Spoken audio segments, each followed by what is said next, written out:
할렐루야. 제 이름이 박운암인데요. 제 친척들, 옛날 친척들 가서 만나면 많이 들으셨죠? 제 이름이 박상기. 다 외우시네. 제가 상기였어요. 박사. 생각, 상자, 일어날 기자. 다시 생각해라. 그리고 일어나라. 그래서 지금은 없어졌지만 옛날 6월달 되면 제가 꼭 학교에서 놀림 받았어요. 상기하자 6.25. 이렇게 상기하자 6.25. 그래서 다시 생각하는 거, 리바이벌 하는 거요. 여러분, 우리 사람이 자꾸 생각해야 돼요. 그래서 유명한 얘기가 있잖아요. 사람이 죽으면 흙으로 돌아가고 재로 되더라고. 저희 어머니 아버지도 개장에서 그냥 재로 뿌려버렸어. 있는 것 같은데 없어. 그런데 그래서 어떤 또 똑똑한 철학자가 얘기했잖아요. 사람이 존재하는 거야? 있는데 없어. 있는데 없어. 없어졌어. 안개와 같아. 그런데 그만 생각해 보니까 생각한다. 그리고 생각하잖아. 생각하는 내가 있잖아. 생각한다. 고로 나는 존재한다. 아주 유명한 얘기예요. 생각하는 나. 그러니까 진짜 나의 본질, 자아는 육신의 껍데기가 아니에요. 그렇다고 육신의 껍데기가 소중하지 않다, 그런 뜻은 아니죠.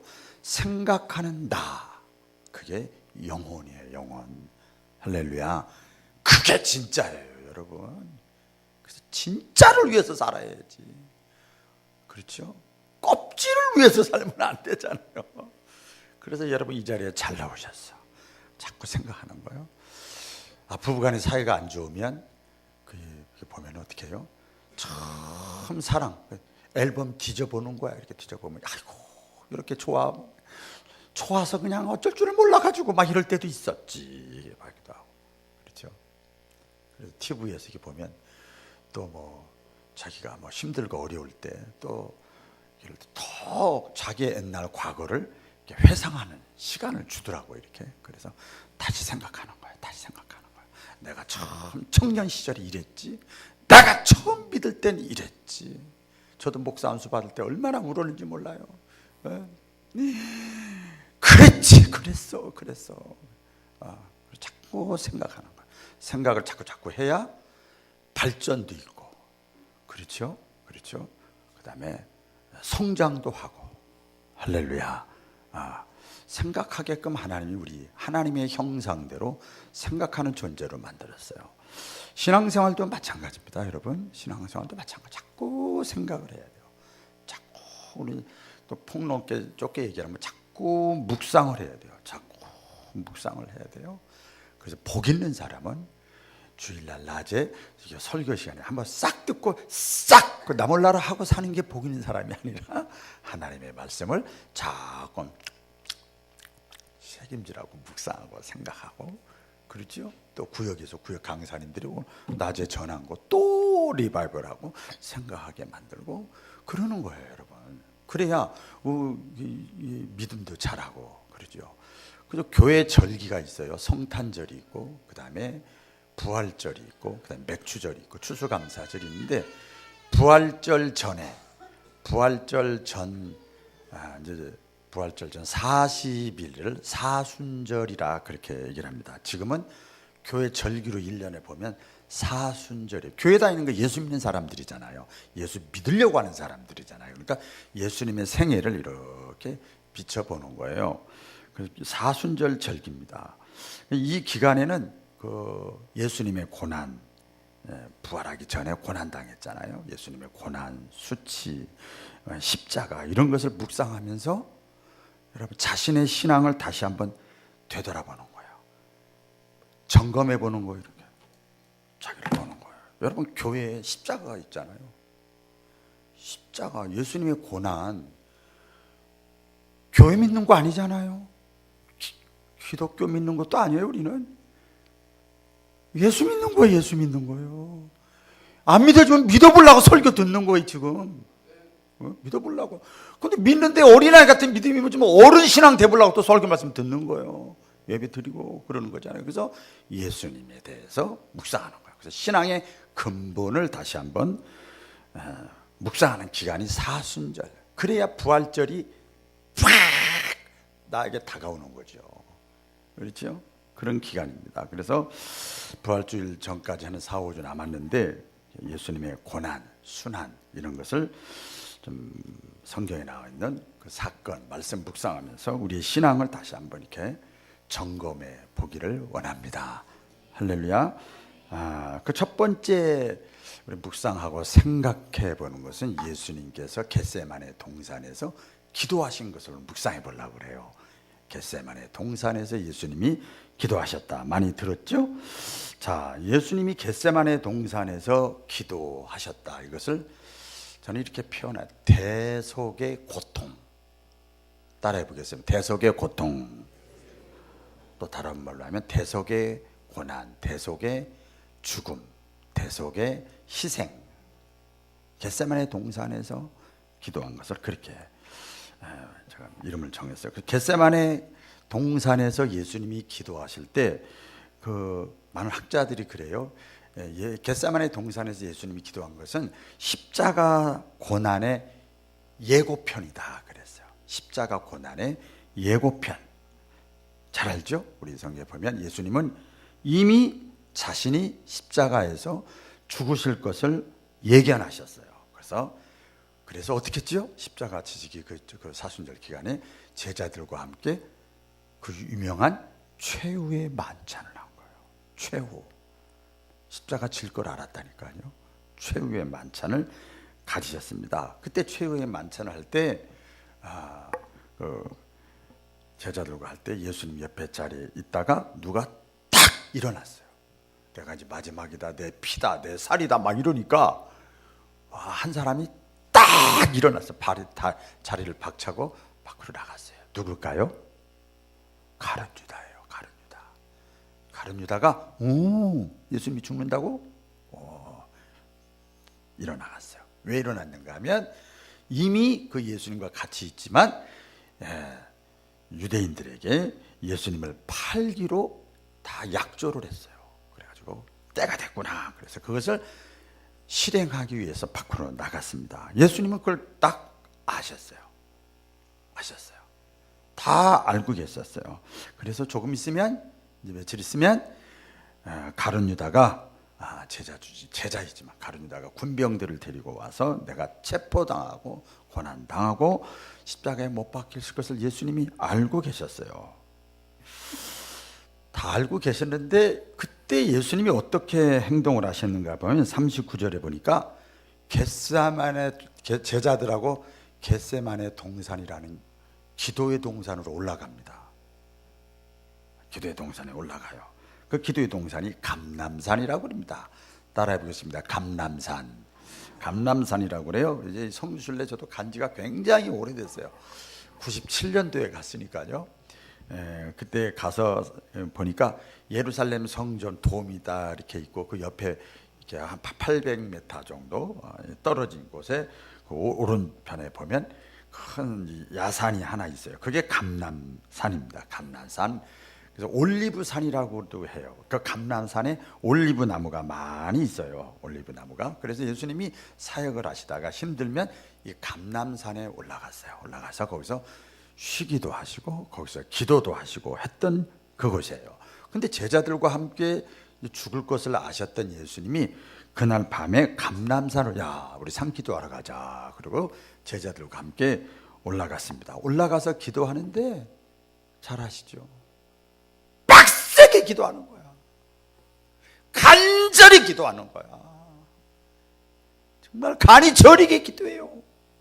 대충 기도하는 기도가 아니었습니다. 오늘 41절에 보면 무릎을 꿇고 얼굴을 땅에 묻고 그러면서 통곡을 하면서 기도해요.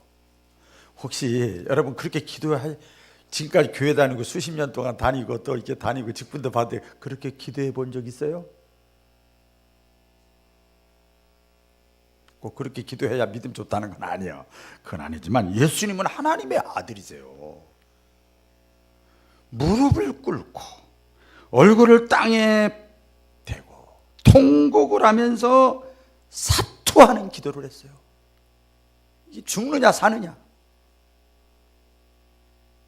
그런 기도를 합니다. 기도 내용을 보면 내용도 처절합니다. 42절에 보면 이렇게 하죠. 기도 내용의 핵심은 그겁니다. 이 잔을 내게서 옮기시옵소서. 이 잔이라는 건 십자가, 죽음을 말씀하는 거거든요. 앞으로 나에게 다가올 시련, 고난, 고통, 이것을 생각하니까 여러분 상기하자. 생각해 보니까 더 괴로운 거야. 죽을 걸 생각하니까. 언젠가 말씀드렸죠. 현대인의 대부분 70-80%의 병이 미리 걱정해서 생긴다고. 예? 마가복음 14장 33절 44절에 보면 그 예수님의 그 마음을 아주 잘 표현한 내용이 있어요. 다 같이 읽어볼까요? 시작. 심히 놀라시며 슬퍼하사 죽게 되었으니 너희는 여기 머물러 깨어 있으라. 한마디로 슬프다, 괴롭다, 죽을 지경이다. 그래서 제자들과 함께 같이 기도해 달라. 예수님이 그렇게 말씀을 합니다. 자, 여기서 가만히 여러분 지금 설교를 따라오시면서 이런 생각이 들 수도 있어요. 저도 이 말씀을 이렇게 준비하다가 그런 생각이 딱 들어오더라고요. 무슨 생각이 딱 들어오는가 하면 아니 말이야, 예수님이 하나님의 아들이라며. 예수님이 하나님의 아들인데 왜 저렇게 나약한 모습으로 기도하지? 여러분 생각 안 했으면 같이 생각해 보세요. 예수답지 않다, 하나님의 아들답지 않다. 예수님이 그동안 이 겟세마네 동산에서 사투하는 기도를 하기 전에 각종 병을 고치시고 죽은 자도 살리고 기적을 많이 행했고 말에 권세가 있고 이랬던 분인데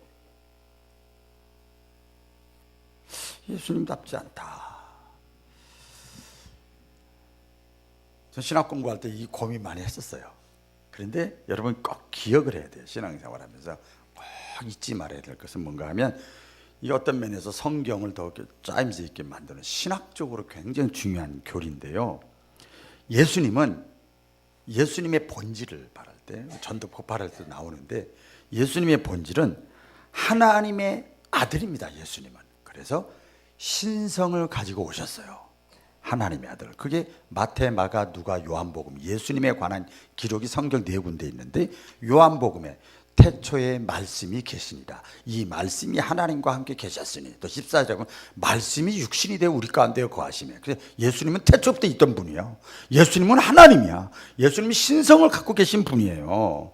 그런데 마태, 마가, 누가복음은 예수님이 왕, 선지자, 인자, 사람의 모습으로 쫙 표현을 했어요. 예수님은 신성을 갖고 계시지만 동시에 뛰어서 떨어져 생각하면 안 돼요. 동시에 예수님은 인성을 갖고 계신 분이에요. 이걸 기억하시듯 신앙생활 하시면서 인성과 신성을, 양성을 같이 갖고 계신 분이에요. 우리 한국말로 하면 예수님은 참 하나님이고 동시에 참 인간이세요. 굉장히 중요한 거예요. 여러분 그렇기 때문에 참 하나님 신성만 갖고 있으면 예수님 별로 매력 없어 솔직히. 근데 예수님은 참 인간이야. 그래서 내가 괴롭고 힘들고 가슴 아프고 속상하고 나의 약하고 허물 많은 거 다 아시고 이해하시는 분이야. 그래서 예수님이 좋아. 네? 우리 인간과 동일하게 느낍니다. 피곤하다는 것도 있고요, 고통스럽다는 것도 있고, 배신감을 느낀 적도 있고, 억울하고 슬픈 것도 있고. 다만 인간과 똑같으면 야 예수님이나 나나 뭐 맘먹어도 되겠다, 그게 아니요. 성경에 보면 나와 있습니다. 죄가 없으실 뿐이지 우리와 모든 것을 다 공감하시는 분이다 이 말이에요. 할렐루야. 공감하신다는 거. 이 코칭이라는 게 여러분 무슨 말인가? 공감하는 거예요. 무슨 말을 해도 다 공감해 주는 거예요. 들어주는 거예요.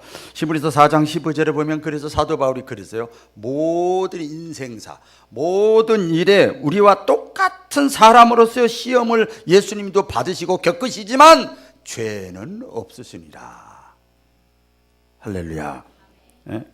그래서 생각할 때 그러면 예수님이 겟세마네 동산에서 그 고통을 겪으셨는데 무슨 고통을 겪으셨을까 또 생각나는 거죠. 예수님이 지금 아직 체포된 것도 아니고 아직 체포도 안 됐어요. 뭐가 고통스러워? 아직 착직질을 당한 것도 아니고 아직 십자가에 못 박힌 것도 아닌데 예수님이 고통스러웠다? 이제 오늘날 21세기에는 이런 것들이 이해가 빨리 갈 겁니다. 그것도 아닌데 예수님이 얼마나 고통스러웠으면 처절하게 기도했을까? 여러분 자녀 사랑하고 여러분 생명 사랑하고 그러지요. 그런데 내 생명이 위협 있다, 자녀가 문제가 있다, 돈 사랑하지요, 그것 때문에 내가 너무 힘들다, 그러면 그거 놓고 사투한 기도도 안 하잖아. 사실 안 하더라고. 별로 배짱이 좋은 건지 믿음이 좋은 건지 하나님 곁다리로 그냥 액세서리로 믿는 건지 그렇더라고요. 보니까 믿음이 좋아서 그런 줄로 저는 그냥 해석을 해버리려고 그래. 할렐루야. 아직 실제 사건이 일어나지도 않았는데 예수님이 처절한 기도를 해요. 우리 그런 얘기가 있죠. 매도 먼저 맞는 게 나아요. 이제 빨리 이해가 될 거예요. 매도 먼저 맞는 게 낫다는 말이 있어요. 옛날 학생회 또 남자들 군대 갈 때 이렇게 보면 단체 기합 받을 때 쫙 엎드려 있었죠. 지금 학생들은 그런 거 없을 거예요. 쫙 엎드려 있어. 4, 50명이죠. 고등학생 때도 인천에서 그런 기억이 나요. 체육 선생이 담임 선생이었는데 엎드려! 쫙 엎드려. 이렇게 엎드려. 그 소리가 말이에요. 나한테 오기까지 얼마나 이게 스트레스를 받는지 몰라요. 근데 중요한 게 있어요. 딱 매 맞고 다 앉아서 서 있어. 다 쳐다보고 있어. 먼저 매 맞은 사람은. 그래서 매도 먼저 맞는 게 난가요. 미리 자꾸 생각을 하고 상상을 하면 고통이 더 2중 3중으로 다가오는 거죠. 예수님은 이 시대적 배경을 보면 이런 십자가를 생각하면서 큰 고통을 느끼는 거죠. 여러분 이제 시대적 배경을 보면 우리 더 이해가 빠릅니다. 예수님이 당시 십자가는 사형틀이에요. 말이 좋아 십자가지 사형틀입니다. 보통 사형수가 아니라 십자가에는 당시에 흉악범들만 매달아 죽이는 곳이요. 이게 십자가예요. 그래서 당시 사람들은 누구나 그냥 죽이질 않아. 그냥 고통스럽게 하면서 죽어. 총으로 빵 해서 죽으면 얼마나 좋아. 좋은 건 아니지만 그런데 고통스럽게 나쁜 죄를 졌으니까 고통스럽게 십자가 고통입니다. 로마 제국 7위를 받고 있었잖아요. 이스라엘 민족이요. 통치하면서 이렇게 가끔 십자가 형틀에서 사형수들을 이렇게 막 죽입니다. 그래서 공포 정치를 만드는 거예요. 그렇죠? 샘플로 막 그냥 죽이는 거예요. 십자가 처형한 장소가 어딘가 하면 골고다 언덕입니다.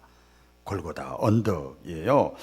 예수님 성문 근처에 있는 지역인데 보면 언덕인데 보면 사람들이 거기를 많이 왔다 갔다 하는 곳이에요. 따로 저 한적한 곳에 있는 것이 아니라 사람들이 많이 보는데 왔다 갔다 하는데 골고다 언덕에 언덕에 거기서 십자가 형태를 집행을 합니다. 사람들이 다 지켜보는 거예요. 다 보고 있는 거예요.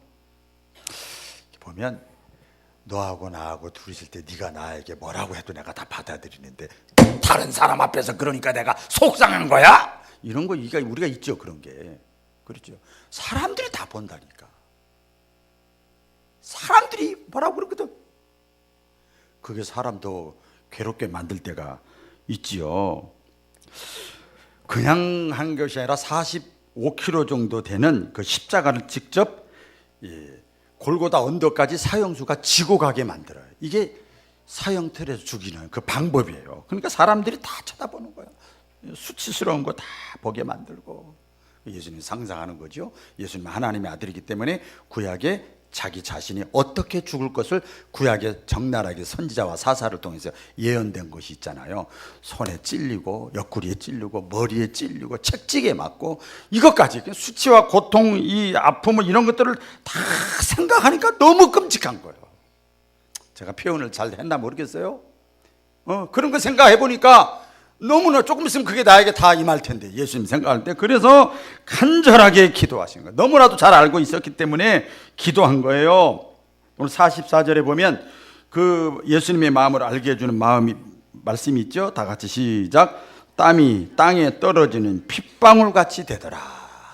땀이 땅에 떨어지는 핏방울 같이 되더라. 의학자들의 말에 의하면 사람이요, 극도로 막 긴장이 막, 요새 대부분 다 긴장 때문에 성인병 생기잖아요. 극도로 긴장을 하면은요, 이 피하에 있는 모세혈관이 터진답니다. 그래서 막 스트레스 깊게 받으면 눈알 터지잖아요. 실핏줄 터지잖아요. 여기도 막 터지고 그러잖아요. 너무 스트레스를 받으니까 그런 거예요. 예. 그래서 모세혈관이 터져가지고 땅구멍으로 피가 섞여서 나올 수도 있대요. 예수님이 처절하게 기도한 거죠. 정신적으로, 육체적으로, 영적으로 얼마나 고통스러웠는가 하는 것을 예수님의 기도를 통해서 알 수가 있습니다. 자, 그러면 이제 배경을 여기까지 우리가 이해를 했는데, 예수님이 왜 이렇게 처참하게 고통을 꼭 당해야 되는가? 예수님이 꼭 이렇게까지 고통을 당해야 되는 이유가 뭔가 한마디로 따라해 보겠습니다. 대속. 크게 대속. 대속이 무슨 뜻인가 하면 이 교회 용어예요. 교회 용어로 하면 잘 못 알아들죠. 대속이라는 게 무슨 뜻인가 하면 대신 죽어주는 거예요. 네? 대신 죽어주는 거예요. 더 풀어서 얘기하면 죄값은 사망이잖아요. 대신 사망했다니까요. 그러니까 내 죄값을 대신 치러준 거야. 할렐루야. 내 죄값을 대신 치러준 거야. 왜? 우리를 사랑하기 때문에. 아멘. 그 대속의 죽음이에요. 대속의 죽음. 그러니까 우리 한 사람 한 사람이 죄로 인해서 당할 고통, 이 수치 이런 것들을 예수님이 죽음으로 대신 다 덮어씌운 거예요. 예수님께 다 덮어씌운 거예요. 하나님이. 그래서 예수님이 십자가에 못 박히실 때 갑자기 오후 3시인데 하늘이 깜깜해졌다고 그랬잖아요. 상징적인 거지만 흑암이 임했다고 그랬어요. 차마 눈 뜨고 못 보는 거야. 눈 뜨고. 십자가상에서 당하신 예수님의 고통과 죽음을 우리의 죄 때문에 우리가 당연히 받아야 될 것을 예수님이 대신 받았어요. 왜? 우리를 모면하게 해주려고. 야, 우남아, 너는 빠져. 내가 책임질게. 너 빠져. 알았어. 너 나 믿잖아. 나 신뢰하지? 나 의지하지? 빠져. 내가 다 담당할게. 그거예요. 그게 예수님이 대속의 죽음이에요. 우리를 고통과 죽음에서 흔히 기독교에서 쓰는 용어 구원시켜 주려고. 할렐루야. 이거예요. 고통과 죽음, 삶의 고통과 영원한 죽음에서 우리를 건져내시려고 예수님이 당신 자신이 십자가에서 죽으신 거예요. 이게 대속의 죽음이에요. 여러분, 그런데 예수님은요, 십자가 고통을 피할 생각을 했으면 얼마든지 피할 수 있습니다. 그런데 예수님이 오늘 겟세마네 동산에서 기도한 내용 가운데 보면 이런 기도를 했어요. 그러나 나의 원대로 마옵시고 아버지의 원대로 되기를 원하나이다. 될 수 있으면 이 잔을 물리쳐 주시옵소서. 꼭 이렇게까지 해서 내가 꼭 신앙생활을 해야 돼요?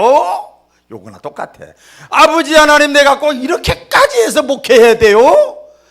아이고, 다른 집사님, 다른 목사님, 다른 권사님처럼 적당히 구렁이 담 넘어가듯이 슬슬슬 하는 사람도 많은데 내가 꼭 이렇게까지 해야 돼요? 이런 거나 똑같은 거예요.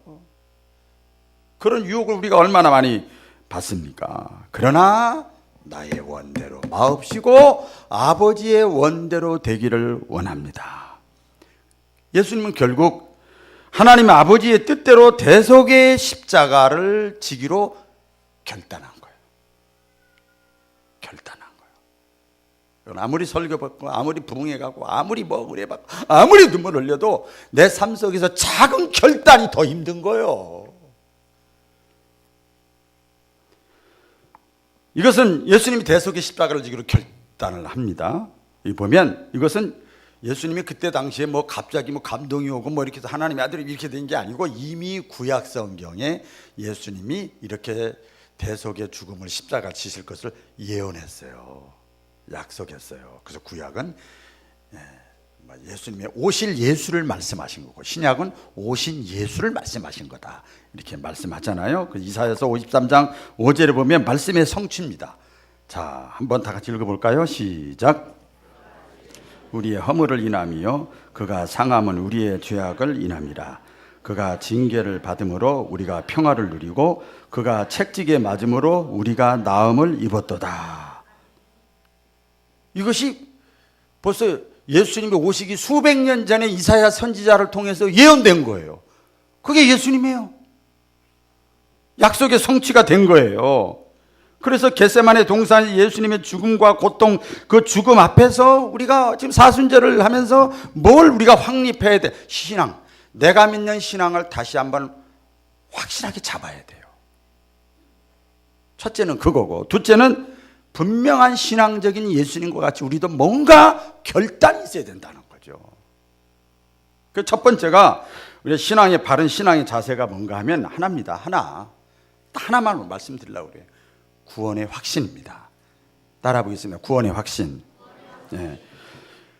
예수님의 십자가 대속의 죽음의 사건을 통해서 우리가 지금 분명하게 의심하지 말고 꽉 붙잡아야 되는 게 뭐냐면 구원의 확신이요. 구원의 확신이에요. 다시 말씀드립니다. 예수는 분명히 우리의 죄를 짊어지고 대속의 고난을 받으셨어. 대속의 고난이요. 중요한 얘기인데, 요한복음 1장 29절에 보면 예수님 가이드 역할을 했다, 앞서서 안내자 역할을 했던 세례 요한이 이렇게 얘기를 하죠. 예수님을 가리켜서 보라. 예수님이 저기 지나가는데 세상 모든 사람들의, 아니 바구나미에, 아니 여러분의 죄를 대신 지고 가는 하나님의 어린 양이로다.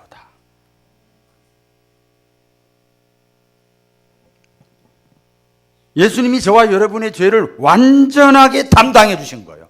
30%만 20%만 담당한 게 아니고 완전하게 담당해 주신 거예요.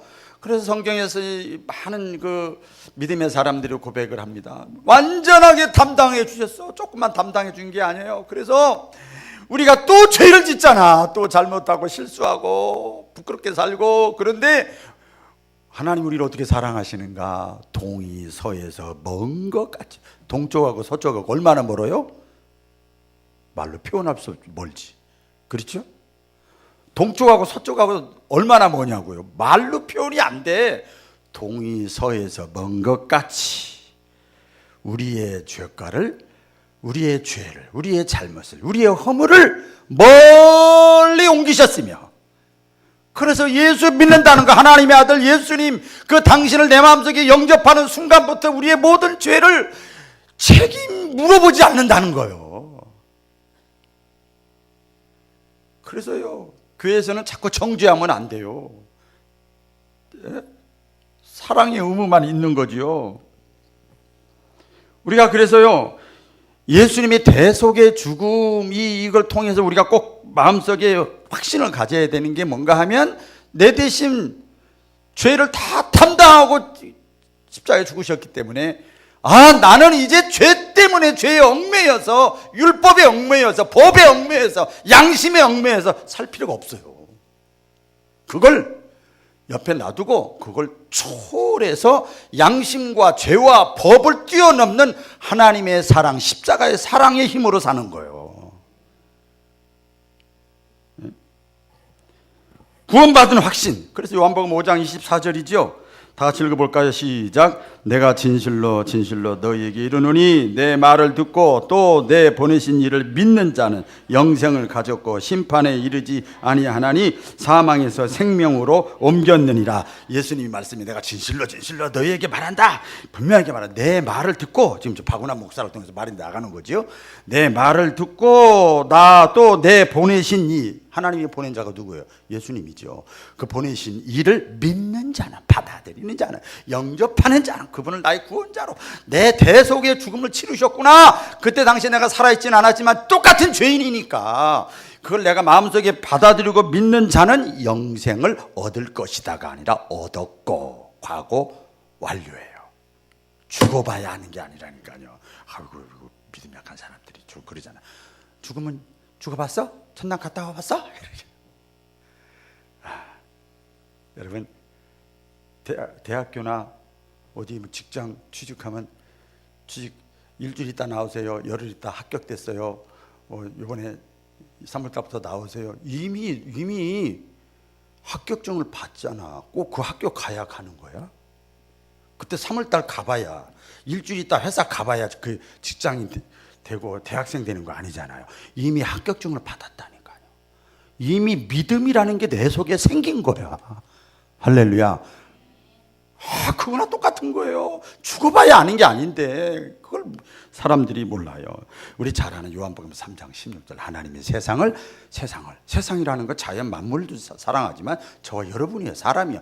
하나님이 세상을 사랑하사 저와 여러분을 사랑하사 독생자 자기 아들을 주셨으니 누구든지 저를 믿고 받아들이는 자마다 멸망치 않고 영생을 얻게 하려 하심이라. 구원받게 하심이라. 하나님이 그렇게 만들어 놓으셨다니까. 이제 다 작업을 해 놓으셨어. 우리는 그냥 그 하나님이 해 놓으신 모든 진수성찬을 아멘 하고 받아들이면 되는 거예요. 그럼 배가 부른 거예요. 그러면 그게 믿음입니다. 그러면 하나님이 당신의 자녀 삼아 주신다. 하나님이 그때 너는 내 것이라고 딱 샀다. 여러분, 우리가 신앙생활하면서 이런 구원의 감격이에요. 이걸 중생이라고 그러고 거듭났다고 그래요. 아무리 성경을 많이 알아도 니고데모 보세요. 구원의 감격이 없으니까 어떻게 천국 가요? 물어보잖아요. 예수님 맨날 입만 열면 천국 얘기하고 있으니까 어떻게 천국 가요? 나 성경 지식은 빠삭한데 그거 가지고 안 돼. 거듭나야 돼. 예수님이 나의 구원자로 믿어지는 은혜가 임해야 돼요. 그러니까 여러분 교회 다니면서 신앙생활하면서 그게 안 믿어진다 그러면 그런 은혜를 주시옵소서. 믿어지는 은혜를 주시옵소서. 그 은혜라는 거, 믿음이라는 건 선물이거든요. 내가 헌금 많이 돼야 받는 거 아니에요. 그냥 그런 은혜를 주시옵소서. 그렇게 기도하면 되고, 내가 그런 은혜를 이미 체험한 사람이야. 그러면 다시 그것을 놓치지 않고 회복하고 살리고 충만 그렇게 기도해야 되죠. 그래서 구원의 확신. 예수님의 죽음은 그래서 좀 말이 좀 표현이 제대로 되는지 모르겠습니다만 결코 개죽음이 아니에요. 예수님의 대속의 죽음 때문에 우리는 구원받은 사람들이에요. 그래서 예수님의 죽음은 성스러운 죽음, 위대한 죽음, 가치 있는 죽음 이거든요. 마지막 하나 더입니다. 예수님의 이 대속의 죽음과 이 고통을 통해서 첫째는 구원의 확신을 우리가 분명하게 붙잡으라는 거. 하나는요, 사랑의 헌신입니다. 따라해 보겠습니다. 사랑의 헌신. 사랑의 헌신, 신앙적인 결단이 있어야 된다는 거예요. 누가 나를 위해서 죽어줬는데 나는 나 몰라라 하면 안 되잖아. 안 그래요, 여러분? 신앙적인 결단, 나를 사랑해서 대신 죽어줬는데 나도 그분을 위해서 살아야지. 신앙적인 결단입니다. 십자가 구원에 감사하고 감격하면은요, 저절로 주님께 헌신하게 됩니다.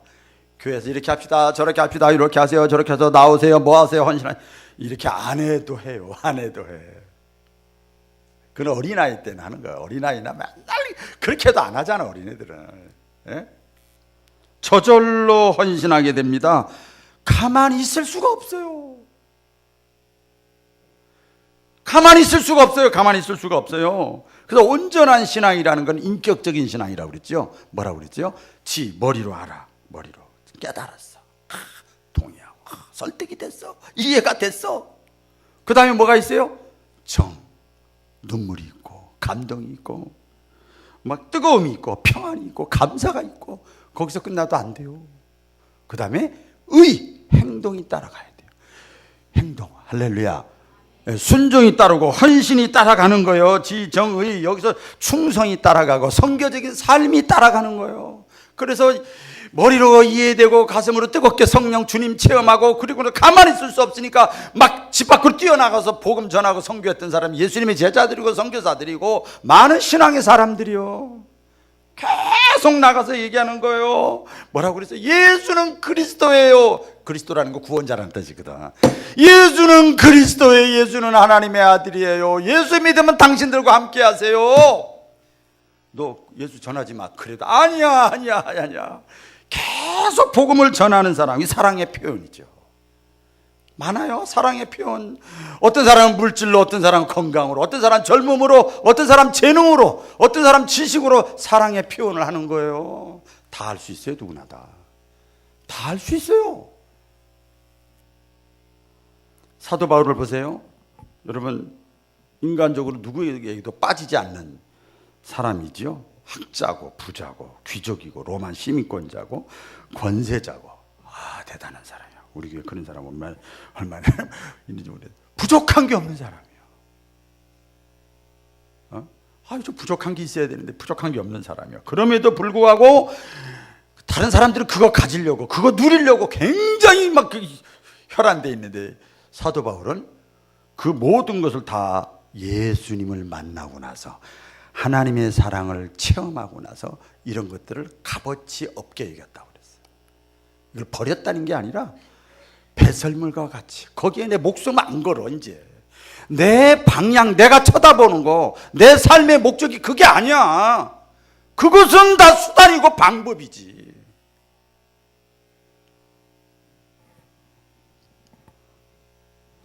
모든 걸 다 내려놓고 세계 각지를 돌아다니면서 하나님의 사랑을 전한 거예요. 그런데 보니까요, 묵상하면서 여기까지 은혜가 되는 것 같아요. 근데 사도 바울이 복음을 전할 때 보니까 누가 일로 와서 복음 전해 이제 호텔 잡아놓고 그런 적 없어요.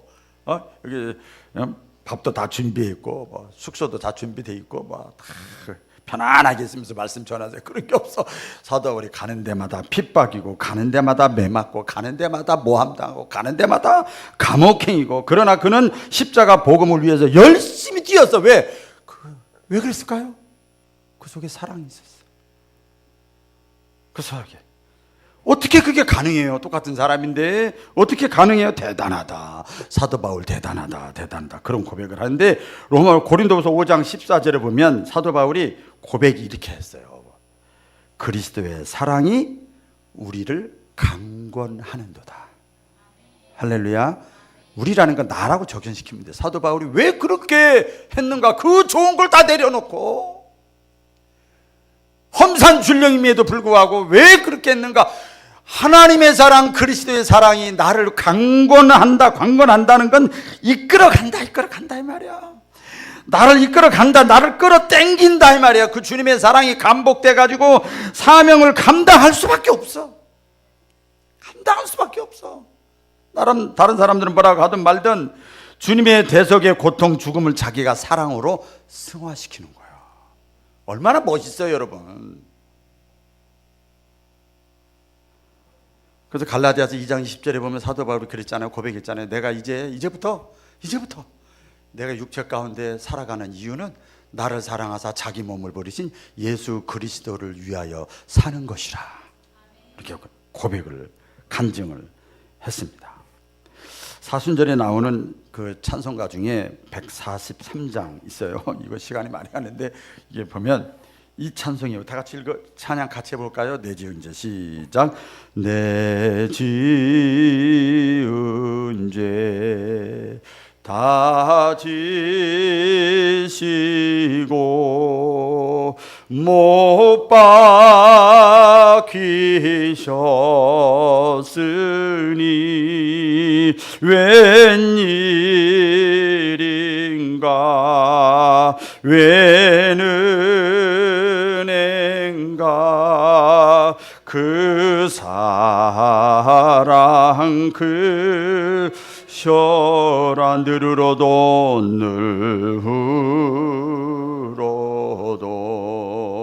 눈물로써 못 갚을 줄 알아 몸 밖에 드릴 것 없어 이 몸 바칩니다. 아멘. 내가 어떻게 나를 위해 대신 죽어주신 대속의 죽음을 하신 그 나를 사랑하신 그분의 은혜를 어떻게 내가 보답하며 살까? 오늘 새벽에 제가 그걸 간증을 했는데, 신학교 들어간 지가 벌써 30대 후 40여 년이 다 돼가는데 남은 목회의 여정은 얼마 남지 않았고, 여러분 저보다 나이 많은 사람들은 더 정신 바짝 차려야 됩니다. 여러분 지난 날 순식간에 지나갔지요? 앞으로는요 순식간이 아니요 순식간에 지나가 이제.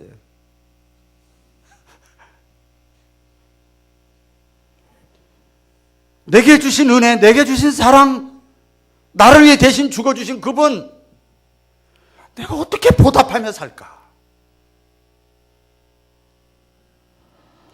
그래서 아까 이 찬송을요, 내가 진심으로 찬송하면서 부를 수 있는 사람은 주일하는데 몸살이지 않습니다. 부모가 자식 사랑하는데 몸살이는 부모 있어요? 없어요. 없습니다. 부모가 자녀를 위해서 헌신하는 것은 불행이 아니라 사랑의 표현이요. 할렐루야. 주님의 사랑을 받은 사람은요, 그래서 주님을 위해서 헌신을 하면서도 행복감을 느끼는 거야. 할렐루야. 막 행복감을 느끼는 거예요. 감히 나 같은 사람을 써주시다니. 백악관이 아니고 청와대가 아니고 하나님 나라의 동역자로 나를 써주시다니. 너무너무 감사하잖아요. 나를 써주시다니, 나를 사용해 주시니 감사해.